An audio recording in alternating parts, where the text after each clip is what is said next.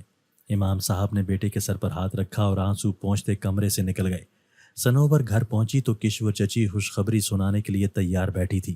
کہنے لگی، ماشاءاللہ میری بچی کتنے موقع پر آئی ہے، پتہ ہے ابھی ابھی تیرے بھائی کا فون آیا تھا کہ وہ بے گناہ ثابت ہو گیا ہے، اصل چور پکڑا گیا ہے، اور نہ صرف اسے رہا کر دیا گیا ہے بلکہ کمپنی کے مالک نے اسے ترقی دے کر اپنے پاس مستقل ملازمت دے دی ہے۔ تیرا بھائی جلد ہی ہم سے ملنے آئے گا۔ شائستہ آپا نے کہا، مبارک ہو بھابھی، اللہ آپ کو خوشیاں دکھائے۔ بھائی صاحب کی طبیعت کا سنائیں۔ چچی نے کہا، وہ ماشاءاللہ بالکل ٹھیک ہے، ان کا کورس مکمل ہونے والا ہے، انشاءاللہ جلد صحت یاب ہو جائیں گے۔ آپا نے کہا، مطلب ایک بار پھر آپ کا گھر خوشیوں سے بھرنے جا رہا ہے؟ چچی نے کہا، انشاءاللہ انشاءاللہ ضرور۔ کوئی 1 گھنٹے کے بعد سنوبر آپا کے ساتھ واپس ان کے گھر چلی آئی۔ گھر والوں سے مل کر سنوبر بہت خوش تھی۔ بے چینی کے عالم میں کروٹ بدلتی سنوبر کی آنکھوں میں ایک مسکراتا چہرہ اس کی نیند چرائے ہوئے تھا۔ نیند آنکھوں سے کوسوں دور تھی۔ سمجھ نہیں آ رہی تھی کیا کرے۔ آخر یہ کیسی بے چینی تھی جس نے اندر کہیں ہلچل مچا رکھی تھی۔ اس نے مسکراتے ہوئے اپنی پلکیں بند کی اور دھڑکتے دل پر ہاتھ رکھا۔ ایسا لگا دل سے ایک آواز آ رہی ہو، شہروز۔ بے خیالی میں اس نے لرزتے ہونٹوں کو اپنے دانتوں تلے دبا دیا اور خود ہی ہڑبڑا کر اٹھ بیٹھی۔ اس نے اپنے سر پر ایک چپت لگائی، اپنے بستر سے اٹھی کمرے سے باہر آ گئی۔ باہر کی ٹھنڈی ہوا سے سلگتے دل کو کچھ آرام ملا تو وہ چھت کے اوپر چل پڑی۔ رات کے 12 بجے تھے اور چھت پر پہنچی تو دیکھا شہروز پہلے سے ہی چھت کے کنارے کھڑا باہر گلی میں دیکھ رہا تھا۔ وہ دبے پاؤں نیچے واپس آنے لگی کہ شہروز نے اسے پکارا، رک جاؤ سنوبر۔ وہ رک گئی۔ دھڑکتے دل کے ساتھ اس نے پلٹ کر دیکھا۔ شہروز نے کہا، کہاں جا رہی ہو؟ یہاں آؤ۔ سنوبر ڈرتے ڈرتے اس کے قریب گئی۔ وہ بولا، میں نے سوچا تھا